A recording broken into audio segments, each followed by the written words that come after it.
Faire bouger les choses, s'opposer aux diktats, ce n'est pas facile. Toujours populaire, qui dérange d'un côté quand ça arrange et arrange d'un côté quand ça dérange. Les grandes gueules sur Espace. Votre vitamine matinale dont on ne peut plus se passer. Dire tout haut ce qu'on pense tout bas. C'est ça. C'est ça. Les grandes gueules. Vous nous écoutez là de ce côté, merci à ceux qui nous rejoignent du côté de Kindia sur Kaniazik, en région vous êtes à l'Abbé, merci à ceux qui nous rejoignent à l'international, en Angleterre, à Paris, entre autres, bienvenue à vous, mesdames et messieurs. On s'intéresse évidemment à l'actualité, il faut le dire, à la une, en Guinée, nouvelle journée de mobilisation donc contre un changement de constitution et un éventuel troisième mandat donc d'Alpha Condé. À nouveau, le FNDC, le front qui mène donc ce combat, appelle ses partisans à redescendre dans la rue sur toute l'étendue du territoire national. Dans la capitale Conakry, l'itinéraire de la manifestation pose problème et pourrait être source de tension. On le dit ce matin. Nous allons essayer de comprendre, mesdames et messieurs, pourquoi donc refuser l'autoroute Fidel Castro au FNDC à l'opposition. Le FNDC se payera-t-il donc à l'itinéraire qui lui est indiqué par les autorités? Le général Mathurin Bangoura, il est le gouverneur de la ville de Conakry. Vous allez l'entendre ce matin. Et du côté du FNDC aussi, on va essayer de prendre le pouls avec un répondant. Amnesty International dresse donc un tableau sombre des droits de l'homme en Guinée dans un rapport intitulé donc Les voyants au rouge à l'approche de la présidentielle de 2020. L'ONG indexe de nombreux cas de violation des droits humains, entre autres les tueries lors de manifestations. Nous allons essayer de comprendre, évidemment, faut-il s'alarmer de ces chiffres? On parle quand même de 70 personnes tuées lors des manifestations en Guinée, trois membres de forces de sécurité y ont également trouvé la mort et 109 décès en détention donc dans les prisons guinéennes et 24 journalistes convoqués donc par la police. Nous allons essayer de comprendre à travers monsieur François Patuel. Il est chercheur pour Amnesty International.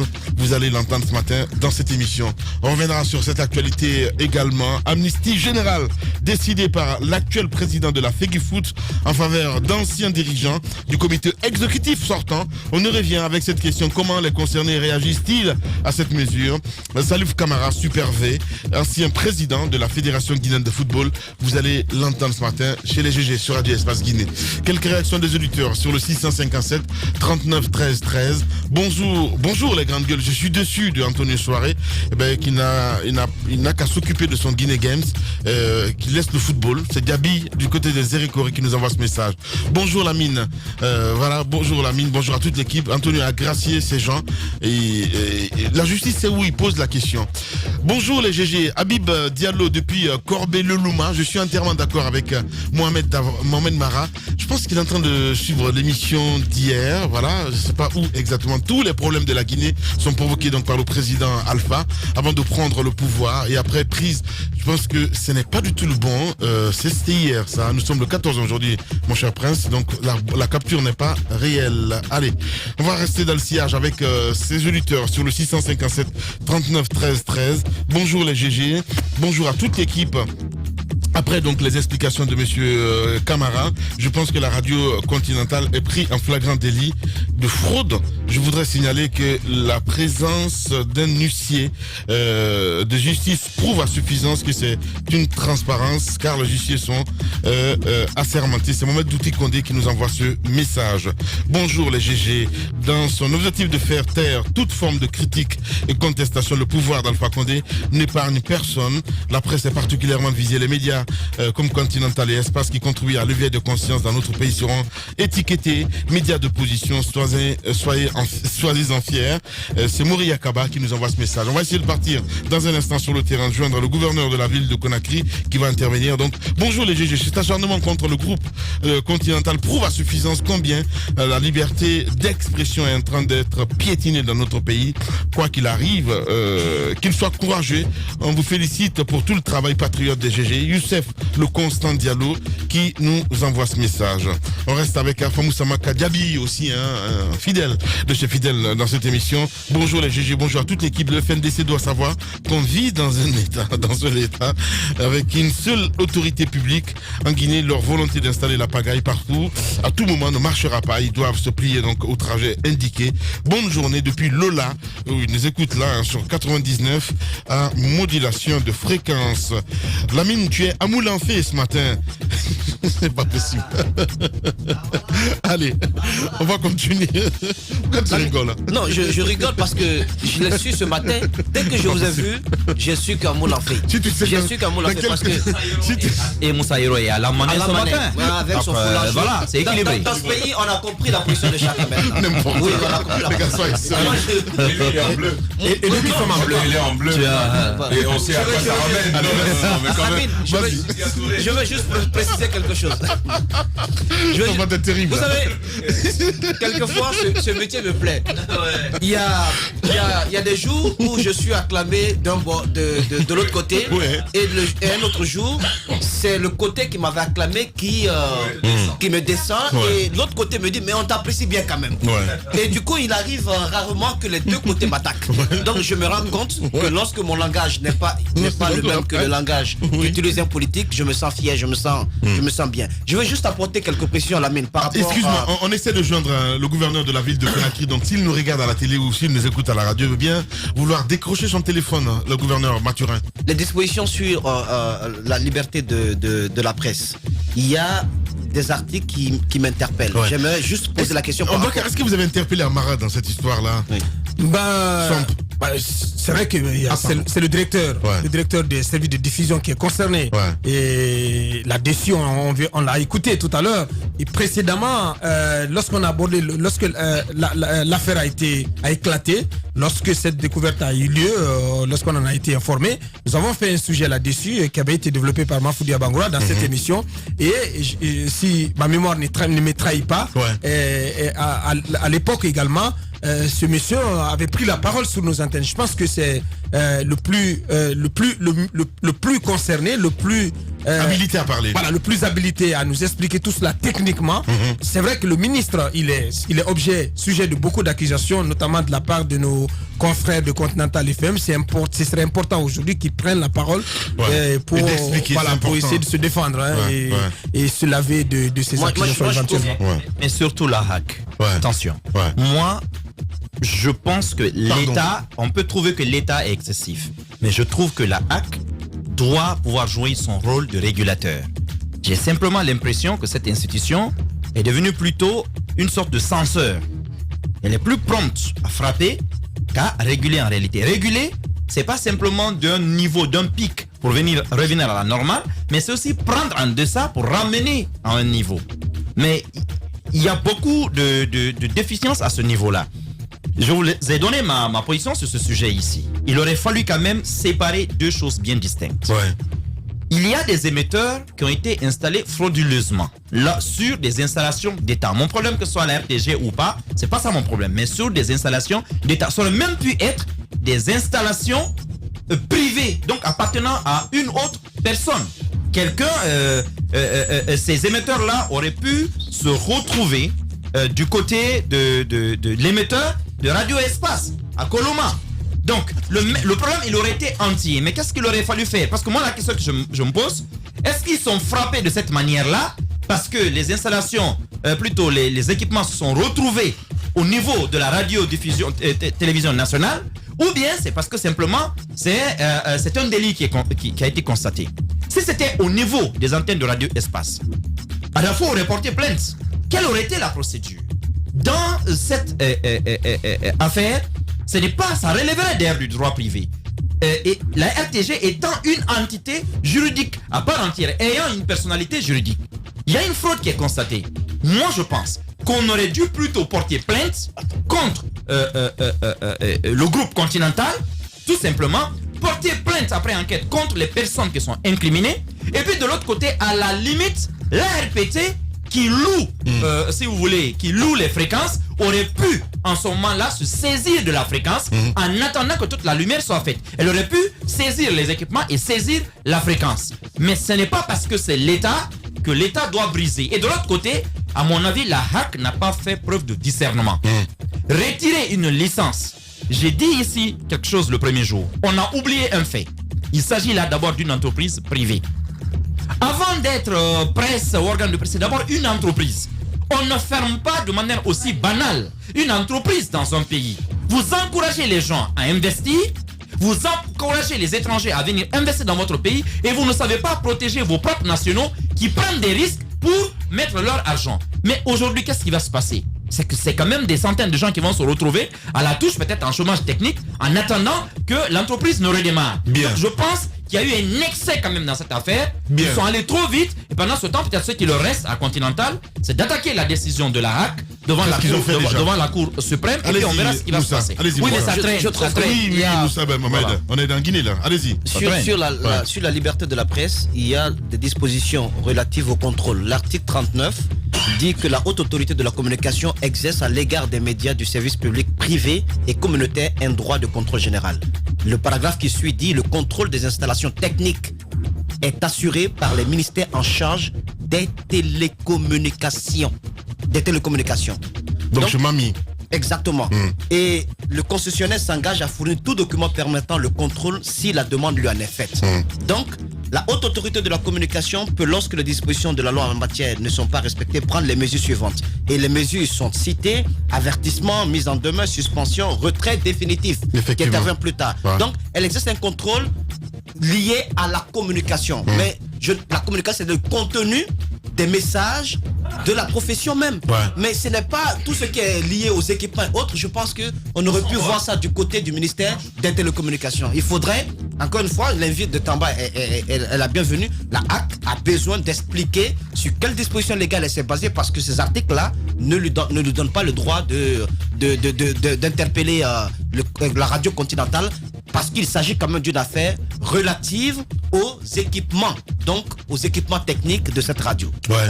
Allez, nous allons partir sur le terrain dans un instant, vous le rappelez, parce qu'on n'arrive pas du tout à joindre le gouverneur de la ville de Conakry. Mon cher Tamba, c'est le jour J, c'est la manif.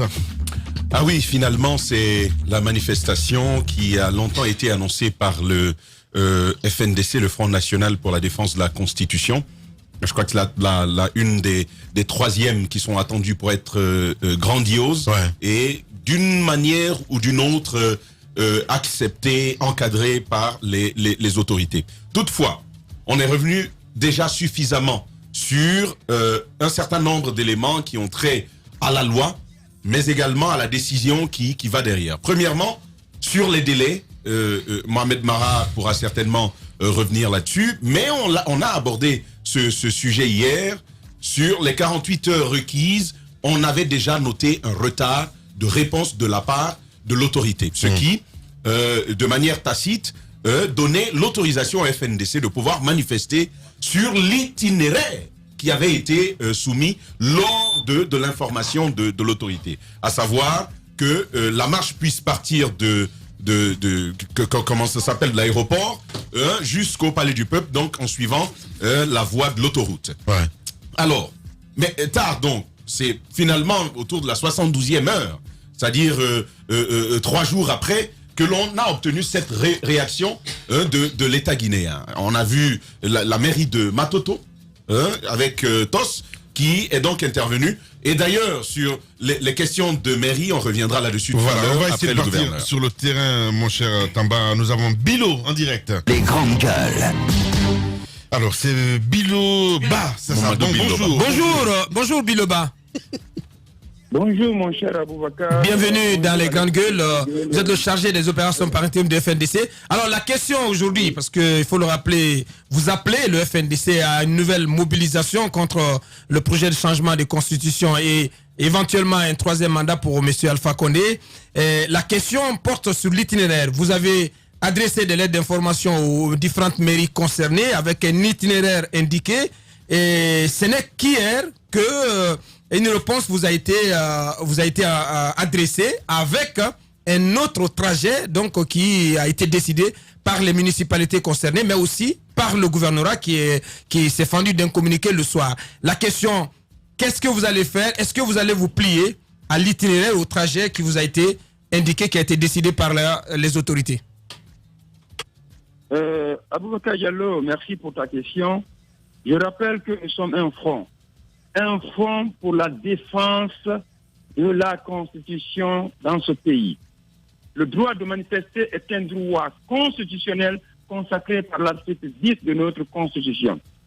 Et nous, au FNDC, étant ce front qui défend la Constitution, nous n'entreprenons absolument rien sans se rabattre sur les textes de loi de notre pays.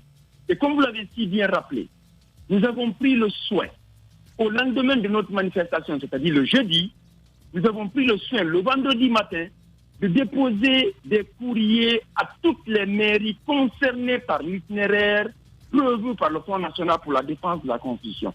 Nous nous attendions, 48 heures plus tard, qu'on nous appelle s'il y avait des réserves liées à l'itinéraire ou liées à la marche, qu'on nous appelle pour signifier cela. Malheureusement, fort malheureusement, ils ont pris la mauvaise habitude d'attendre à la veille de notre manifestation. Étant donné que les signateurs et les organisateurs de la marche sont généralement des membres très impliqués dans les actions et les préparatifs de la manifestation, ils nous appellent au gouvernorat pour nous retenir pendant 5 heures, 6 heures de temps pour discuter de tout et de rien, alors que cela affecte considérablement nos actions sur le terrain. C'est pour cela qu'ils nous ont appelés hier, aux environs de 10 heures, pour nous demander d'aller chercher le courrier. Nous avons estimé que le délai requis était dépassé et que nous n'allons pas encourager la promotion de la violation des textes dans ce pays. La force doit être à la loi, l'autorité doit s'appuyer sur la loi et non sur l'arbitraire. Maintenant, par rapport à l'itinéraire, nous avons prévu de marcher de l'aéroport des SIA jusqu'au niveau du palais du peuple. Le même itinéraire qui avait été accordé au promoteur du 3e mandat lors de l'accueil du président. Je veux démentir, c'est du deux poids, deux mesures, sans quoi ils n'ont aucun droit, sans quoi ils n'ont aucune raison fondamentale, raison justifiée pour nous empêcher, nous refuser cet itinéraire-là. Parce qu'on a réussi à prouver dans ce pays-là. Bien, Bilo, donc en direct, allez-y. Donc ça veut dire que vous n'allez pas vous plier au trajet qui a été décidé, vous allez braver donc ce qui a été décidé par le gouverneur et les 3 municipalités concernées. Donc vous allez vous décider de marcher sur l'autoroute, d'occuper l'autoroute Fidel Castro. Le Front National ne se plie pas à l'exigence d'une autorité. Le Front National ne se plie pas à un individu. Le Front National se plie au texte de loi du pays. Et nous cherchons à faire en sorte que ce texte-là soit appliqué comme ça se doit dans ce pays. Raison pour laquelle nous n'allons pas leur permettre qu'on nous arrache ce droit. Et le droit ne doit pas être réclamé, il doit être arraché. Merci beaucoup, mon cher Bilo. Allez, on va essayer de partir sur le terrain. Prince, si tu peux nous joindre aussi le gouverneur de la ville de Conakry, ça serait super intéressant. Alors, vous disiez, Moussa Moïsi, là. Je disais donc que par rapport à cette marche, est-ce qu'ils ont tenu compte d'un certain nombre de facteurs, un certain nombre de facteurs qui pourraient donc créer des problèmes sur le terrain, qui peut même générer des affrontements. Est-ce que ces décisions ne sont pas motivées par cela? Quand je prends l'itinéraire, par le passé, il y a eu certes une seule marche où il n'y a pas eu de violence, mais toutes les autres marches, au niveau par exemple, de la casse, il y a eu de la casse quand les marcheurs passaient par là. Est-ce qu'il n'y a pas cette crainte à ce niveau? C'est la question que je me pose, bien entendu. Oui, allez-y. L'article 623, encore une fois, revenons à la loi, que nous avons lu ici hier, dit que l'autorité peut même, si elle le veut, si elle le souhaite, interdire s'il y a des risques. Mais il lui appartient de suffisamment motiver cette interdiction. S'il doit y avoir modification, il lui appartient de motiver. Ce n'est pas, à mon avis, même à nous, d'expliquer. Je rappelle, que lorsque vous savez qu'il y a des problèmes, il peut y avoir par exemple des problèmes au niveau de Kankankoura, à la casse, il ne faut pas permettre à un groupe d'y manifester. C'est aussi simple que ça. Pourquoi, par exemple, ne pas demander à tous ceux qui veulent manifester, l'esplanade du Palais du Peuple, s'il est mieux à des manifestations de ce type-là, que tout le monde s'y regroupe. Je préférerais cela. Mais si vous accordez à un camp le droit de marcher et à l'autre vous refusez, c'est que vous voulez des troubles. Je vous donne un autre exemple. Quelque chose s'est passé presque de manière inaperçue. Le samedi dernier, j'ai lu Ella Selouda Diallo qui annonce que désormais, ils iront répondre au chef de l'État en Guinée forestière. Il l'a dit lors de son meeting. Et vous avez vu, j'ai dit à quelqu'un, vous allez voir, Bourema, il va réagir. Bizarrement, il a réagi 48 heures après. Bourema, il dit quoi? Il dit, j'interdis désormais les cortèges de préfecture en préfecture. Oubliant que le cortège, même de la majorité présidentielle, est déjà en ce moment en Guinée forestière. Tout simplement. Donc, ça n'a pas totalement de sens. Il appartenait à la mairie, aux différentes mairies. Et d'ailleurs, j'ai entendu un maire dire, notamment celui de Matoto, dire carrément que lui, il a autorisé la marche de la tannerie à Amdalaï. Comme si Amdalaï relevait de sa juridiction. Mais qui sont les gens qui conseillent nos autorités en fin de compte? Qui sont ceux qui les conseillent? Vous attendez après délai, parce qu'après 48 heures, vous ne pouvez plus intervenir. Vous attendez après, même pas 3 jours, mais après 4 jours, vous dites aux gens à la veille, non, on va changer l'itinéraire. Et puis le gouvernement, normalement que ça ne concerne pas, qui révèle cela dans un communiqué. Tout ça, même le ministre de l'administration du territoire ne peut pas intervenir. Au terme de cet article 23, quand vous le lisez, avant les maires, c'est lorsque les maires, par exemple, interdisent que les organisateurs saisissent le ministre de tutelle. Il n'attend pas, lui-même sort avant, il donne des directives. Et ça, à mon avis, ce n'est pas légal. Maintenant, je pense, et je vais terminer là-dessus, il faut être sage dans cette histoire.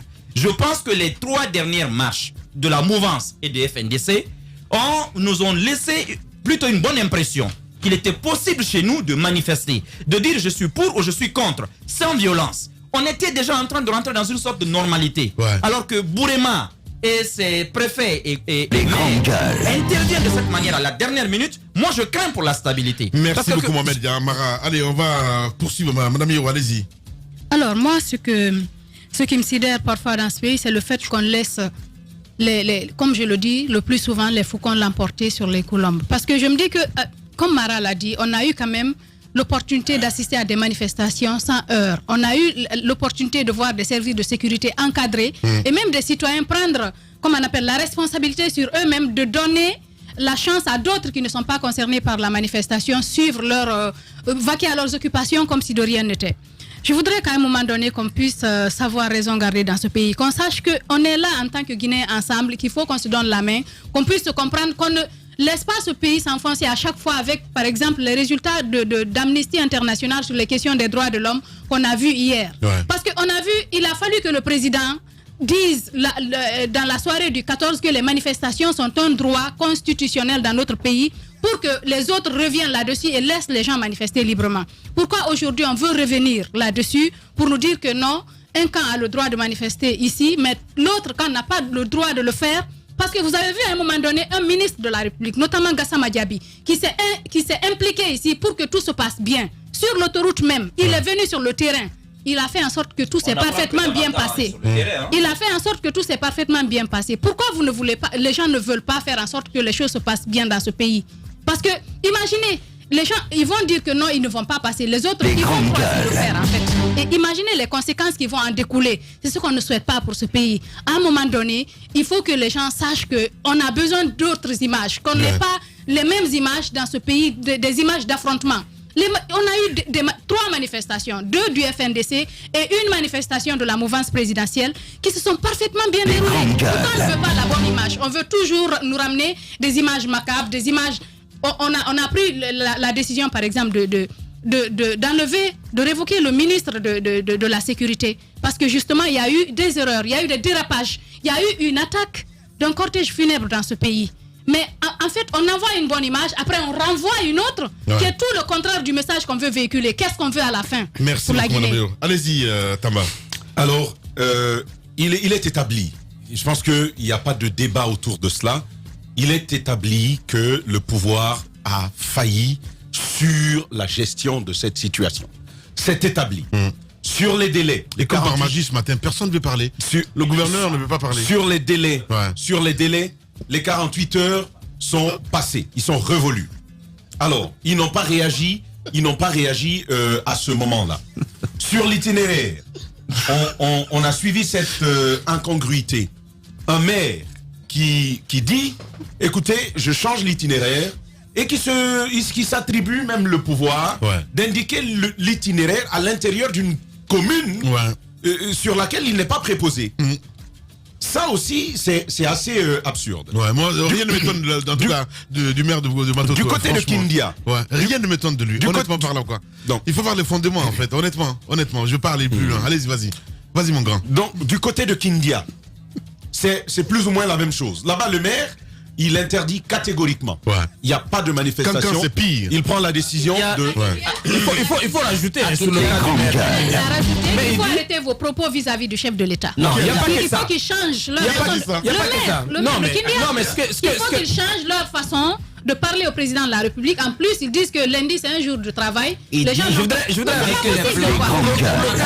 le cas du maire de Kenya, quand même, c'est assez... Il n'a qu'à vas-y, mon cher. Donc, pardon, je suis en train donc de citer ces éléments-là où on voit que l'État a vraiment failli.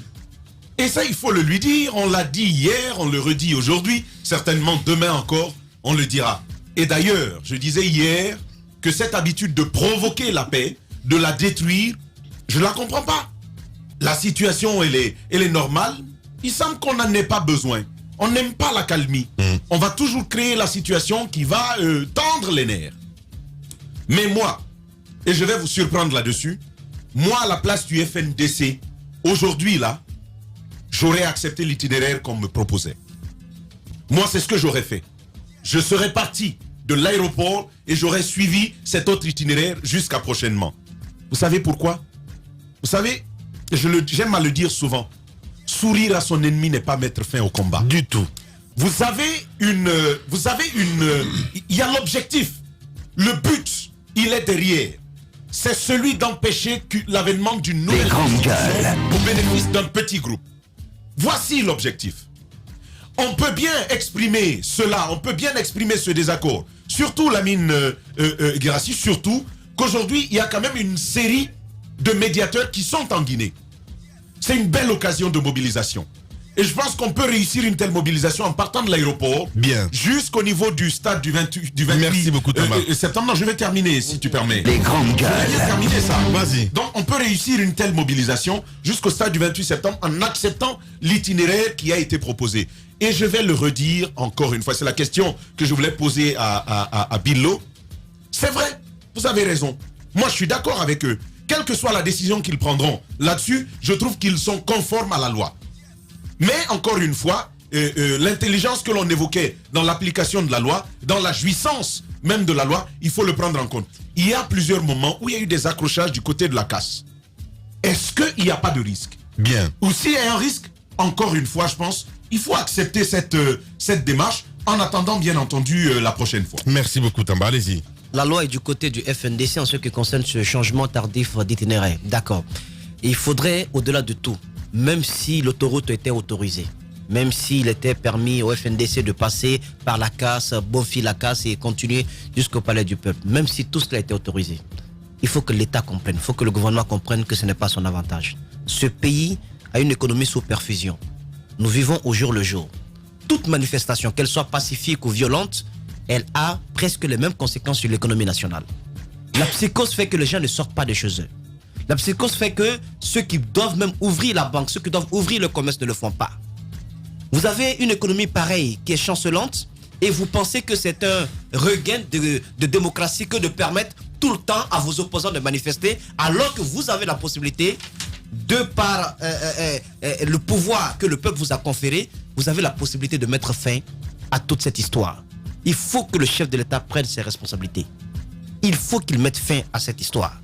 C'est pas beaucoup demandé. C'est pas beaucoup demandé. Il y a encore la possibilité de mettre fin à tout cela. Récemment, on a compris que notre économie ne se portait pas bien. Lui, d'ailleurs, il aurait demandé même à ses ministres de réduire un peu leur déplacement à l'étranger. Mais ça va pas continuer. Ça va pas continuer. Pour une histoire aussi, je dirais, une broutille pareille, je pense que le président de la République doit pouvoir prendre ses responsabilités. Ce n'est pas à l'honneur de ses acquis, ce n'est pas à l'honneur du régime en place. Il peut quand même mettre fin à cette histoire pour qu'on puisse passer à autre chose. La date des législatives a été annoncée. Mais comment concilier cette descente hebdomadaire dans la rue à l'organisation d'élections crédibles dans un pays qui a un bilan à présenter? Les grandes gueules.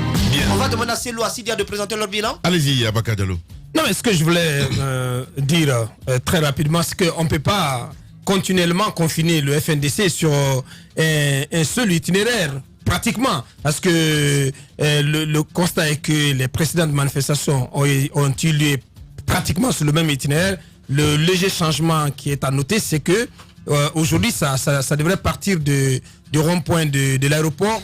Et selon le trajet qui a été autorisé, qui a été donc décidé par les municipalités et le gouverneur, ce trajet fait que ça partira de l'aéroport et pour l'esplanade du stade du 26 mai, en passant par Kondeboui, Concasseur, etc. Donc c'est tout un autre trajet qui a été décidé. Mais au même moment, sur la question de l'autoroute, je